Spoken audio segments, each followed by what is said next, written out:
I've been talking a lot about goblin and little people sightings lately.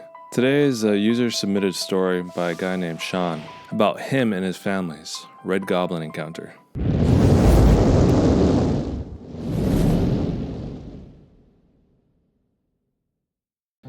Red Graveyard Gnomes. I am 38 years old, and I live in Armstrong County, located in western Pennsylvania, closer to the Ohio side border. This encounter took place during the early to mid-October 2017. One day, on a whim, I decided to take my youngest child, Sally, with me to go pay respects to my late parents and grandparents, who are buried in a cemetery not far from where I live. I had time to spare, as my 3 sons were at the after-school soccer practice. The school where their practice was being held is along the same main road as the cemetery. Actually, they are only minutes away from one another. So having time to kill, I took my daughter to go see where my family is laid to rest. We spent some time there, shared happy stories and memories, and have even seen a tiny black widow spider, which had made its web within the vase housing of a plot marker. This cemetery is one where there are no upright, usual headstones, only flat memorial markers and stones that are even with the ground. A lot of them have this built-in copper flower vase attached by a chain that fits inside a cylindrical space within the top of the markers themselves. That is where Sally and I found the black widow spider. We observed it respectfully and admired it without causing it harm. I feel that perhaps the oncoming colder weather would be certain doom for it, so I did attempt to carefully capture it in a plastic container I had in my vehicle at the time. But to no luck, the spider dropped down into the bottom of the vase housing, and it was time for me to pick up my 3 sons from their practice. We drove back to school to get the boys, and I told them about seeing the spider. My second oldest son, Jack, immediately got excited. He fearlessly loves all kinds of bugs, insects, and spiders, and he wanted to go back out to the cemetery to see if he could spot it again. I had told him no, that we had to go home because of the time, but I did promise him that we would return later in the same week to see if we could find it again. Keeping good on my word, the 5 of us did drive out to the cemetery later that week. We arrived there at about 5 p.m. There was still plenty of sunlight. It wasn't very chilly at all, and the trees on the grounds were beginning to turn their colors. We had prepared to try to capture this black widow spider cautiously. I had given my children very strict and protective instructions about catching it. After all, the species is infamously known. Again, to no luck, there was no spider to be found, only this empty web. We spent a few moments reflecting about my parents and grandparents, and then decided to leave. This is where it gets very strange. The only access point into the cemetery is a single-lane, blacktop road that circles throughout the property. The way out is one and the same as the way in. I drove to the edge of the lane and took left into the main road to return home. I had no longer gotten onto the road and just begun to pick up speed when Jack had nearly shouted, "What in the heck is that?" I had asked him what he meant. He had told me that he had seen some kind of little red animal running through the cemetery. Naturally, I slowed down my vehicle to try to see what he was seeing, while keeping an eye on traffic. But there was no other cars around, so I was able to bring my car to a slow crawl. The cemetery was to our left and on a slight grade of a hill, so while bouncing my concentration from the road to the cemetery, I tried to see what he was seeing. I asked him if that was a bird, that being the only red animal I could think of. "No, it's like a little red man," Jack told me. Now, my second youngest son was in the 7th grade at the time. He loves animals and nature, and is pretty smart when it comes to explaining what he sees. He had no sooner said that it was a little red man when my third oldest son, Paul, along with Sally, both said that they were seeing the same exact thing. My oldest son, Jason, was sitting in the front passenger seat. I asked him if he was seeing what the others were seeing, and he said he wasn't. The three youngest of my children were growing very excited, or curious at least, at what they were seeing. So I turned my car around at the bottom of the cemetery, near a narrow patch of woods, on an access road for cemetery equipment to drive up into. I drove back into the cemetery along the blacktop lane and parked the car. All the while before that, I was asking them all kinds of questions, getting all kinds of responses. It didn't take long for me to feel as though they were having some kind of practical joke at my expense. Jason kept telling me that he was not seeing anything like myself. So, being a dad, I gave the whole cut it out idle warning kind of spiel. But they kept insisting that they were seeing a little red man going along here and there. So, if not convinced, I decided to play along for the time being. Jason didn't want to get out of the car. He felt as if this was all a game or nonsense, but Jack, Paul, and Sally and I did. We walked a little ways from where I had parked. I never once actually saw what they described to me. All three of the descriptions were identical to one another. One would begin to describe features, then another of them would step in and continue on describing where the other one left off. Here's what I gathered from my three children collectively. They had seen a little red man, maybe 1 foot tall. He was dressed in older style pilgrim or colonial period clothing. He was either wearing a pointed, tapered hat that curled forward to a tip, or it was just the shape of its head. They couldn't make out for sure if it was one or the other. He was wearing black leprechaun shoes with a big silver buckle in the middle. He looked really old and mean. He wasn't ugly necessarily, but he looked like he didn't want to be bothered. He had an elongated nose and chin that nearly met each other in the front of his face. His upper lip was cleft in the middle, like a cat's paw. The top of his earlobes were elongated too. They arched forward in a circular swooping motion and looked like bug antennas, ending in a little ball or bulb of skin. They went past the sides of his face, but not going out as far as his nose and chin. His hands only had 3 digits or fingers, each looking way too long, or disproportionate for his body size. He didn't have fingernails, but little curved, skin-colored hooks or claws. All of them, every aspect, was red-colored. His skin, his clothes, everything about him was all cast in red, even his eyes. He would look solid and real for a few moments, then blurry or hazy. He would switch back and forth in this appearance multiple times. It's like when you wear those 3D movie glasses, but with both lenses being red. He wore a jacket, vest, pants that cut off below the knee, and some type of stockings. This is what my 3 children attest to seeing. They didn't see him just in a brief glimpse. We had stayed at the cemetery while they observed him for a good 20 minutes or more. A second gnome had appeared. My children described him looking pretty much identical to the first, with only a few minor variations. He looked the same as the first one, but it's like he had a tail that got chopped off about halfway down. It looked like it was cut off or lost by some injury. He's carrying a little spiked club, like what knights used, like a mace or a morning star. He looked meaner in the face than the first one. This is when my 3 children's curiosity turned into fright.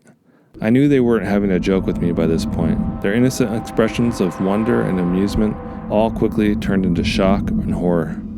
I was raised in the Christian faith, so many thoughts went through my mind. I also have a good knowledge about fairies and things that would be labeled as supernatural or paranormal. Were these demons? Imps? I didn't know, but my gut was telling me to get us out of there. I wrestled with that fight or flight instinct of mine. This is where I made a mistake. I confronted these red gnomes, although I never once did see or hear them. I began to pray for protection out loud, asking God to send them back to wherever it was they came from. Again, from my children's perspective. They don't like it when you pray. It's making them angry. They're whispering to themselves in some kind of weird, squeaky voice. They're not afraid of you, or prayer whatsoever. As Jack, Paul, and Sally went on to tell me, they would go here and there throughout the cemetery. It was like the Green Goblin videos. They can fade in and out and run very fast. It's like they can disappear and reappear. It's like they're glitching in and out. I decided after nearly half an hour of observation to leave. This is where my son Jack was scratched down the back of his calves, on both legs. Paul, Sally, and I literally saw 3 deep red welts develop on his skin. Jack cried out in pain, and I helped him up. As we were walking to the car, he got shoved hard and went crashing to the ground. Paul and Sally said that one of the little red gnomes tripped him, while Jack said, "It felt like I was tripped and shoved by my shoulder at the same time." As we were getting into the car, Paul let out a yelp. He was bitten on his leg, on the side of his calf above his ankle. I took them home and explained everything to my wife. She didn't know what to make of it, acknowledging only that there are spirits everywhere, both good and bad, and each have their own agendas to whatever purpose. I had my 3 kids draw their own renderings of what they saw earlier. I had them draw separately in different times, so no one would influence the other. Their 3 drawings were nearly the same to one another. Since then, I have done a lot of research. Many accounts from all over the world have surfaced for me, each very similar to my children's and my own experience. None of them ever mentioned a solid red gnome-like creature found in the cemetery. Many other drawings looked very close to what my 3 children have drawn. Again, nothing quite exact though. The only names that I can think of that come to mind since my research, the Irish Clittericon and Fir Daring. As foolish as it sounds, I did take my kids back to the cemetery sometime later. Again, they saw the same 2 solid red gnomes that had frightened them before. Only, this time they were not scared at all. I asked them why they weren't scared. "Because the good ones are here now," which is what all 3 of them said. "There are 4 good gnomes here now. They look like typical happy garden gnomes from that Travelocity commercial. They have pointed hats. One has a red hat and one is wearing a blue hat. They are fat, but not too fat. They look like little 1-foot-tall Santas, but dressed up like a garden gnome. They have white beards and one of them is smoking a long wooden pipe. There is also a little fairy girl. She is all white and has a white glow around her, like an aura. She is friends with the good gnomes. They know each other. That's why the 2 red gnomes aren't scaring us, because the good ones are here now. They're keeping them away. The red gnomes don't even want to come close to the good ones." I asked my 3 how they knew all of this, just within minutes of parking my car, getting out and seeing these new beings, because the fairy girl told us she was very nice. They went on to say, "Her name is Mantis, and she loves flowers." Now, I did my research on the name Mantis, and I come to find it means prophet. Mantis offered my children and myself, apparently. Again, I never saw her or the 4 gnomes. Before our eyes, an artificial pink flower, like one you might find by a grave marker in memory of someone, materialized in front of us. I instructed my children, especially Sally, not to take it, just in case it was some sort of setup or trap. We left the cemetery. Mantis waved goodbye after looking sad for a moment. And to this very day, every time I go to the cemetery to pay respects to my family passed on, the same pink flower does manage to appear, as if from nowhere, near me, either before or after, as I am walking towards or from my parents' and grandparents' place of burial. It's really interesting that he couldn't see it or his oldest son couldn't see the red beings, and only the small children could. This reminds me of a clip I saw of John Two Birds talking about how to train the ability to see Sasquatch. I teach my apprentices how to see them. Sasquatch, we say, are what you call, we say they mind speak, you call it telepathy, and that's their defense mechanism. Like, they're so strong with it, like you can be walking down through the woods and one can be standing there and you can look at him and he can make you think that he's a tree, He can make you think that he's a rock or a boulder and things. And one of the ways that I teach my apprentices to look for them, I remember one group in particular, I told them, I said, look out there at all those trees out there. And they looked out there and they said, yes, grandfather, so what, And I said, one of them's a Sasquatch, and of course right away it was like, which one? And I said, well, what you need to do, I said, is you need to count the trees. And so they got their pencil and papers out, and they counted the trees and everything, and stuff, and made their little maps and stuff. And then, the next day, eventually, they went out and was able to look, and they were able to find which tree was not there then, And then they knew that that was the one that was the Sasquatch. Now once you learn how to look for them and see them, then you can see through that facade. But you have to be adept enough, and you have to be trained well enough, and you have to be sensitive enough to where that when you look out there, you actually look through that and things. Now, according to this clip, you can train your mind to see past the trick where they make you see something else. Now, was that what was going on with these little red creatures? Or were they just spiritual entities? Let me know what you think in the comments below. Personally, I tend to veer away from the spiritual aspect because when it scratched the boy, they saw the scratch marks appear on him as it scratched him, and when it bit him, they saw the same thing. I'm not sure if these children were clairvoyant or not, but it seems like if they saw other things on a regular basis, Sean would have told me. And this seemed to be a kind of unique experience to see these gnomes in this area. So they must not be everywhere.